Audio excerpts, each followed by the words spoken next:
ચારધામ યાત્રા શું છે તે આ વિડીયોમાં સમજીએ. હિન્દુઓ માટે મહત્વ ધરાવતા 4 મંદિર કેદારનાથ, બદ્રીનાથ, યમુનોત્રી અને ગંગોત્રી ઉત્તરાખંડના ગઢવાલ ક્ષેત્રમાં ઊંચાઈ પર આવેલા છે.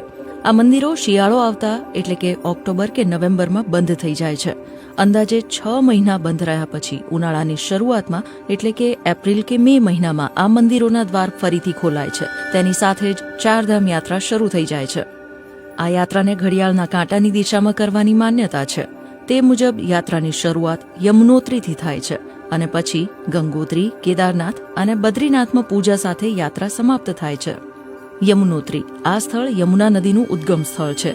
ઋષિકેશથી 250 કિલોમીટરના અંતરે આવેલા યમુનોત્રી મંદિરે ઘોડા, પાલખી કે ચાલતા જઈ શકાય છે. ગંગોત્રી ઉત્તરકાશીમાં આવેલા આ સ્થળેથી ગંગા નદી નીકળતી હોવાનું મનાય છે. તેને ગોમુખ કહેવાય છે. તે ગંગોત્રીથી આશરે 19 કિલોમીટર દૂર આવેલ ગંગોત્રી ગ્લેશિયરમાં છે. કેદારનાથ રુદ્રપ્રયાગ જિલ્લામાં આવેલું આ સ્થળ 12 જ્યોતિર્લિંગ પૈકીનું એક છે.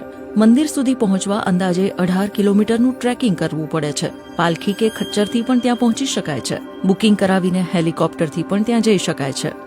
બદ્રીનાથ તે ચારધામ યાત્રાનો અંતિમ પડાવ છે. 8મી સદીમાં આદિ શંકરાચાર્યએ આ મંદિરની સ્થાપના કરી હોવાની માન્યતા છે. આ મંદિર ભગવાન વિષ્ણુને સમર્પિત છે.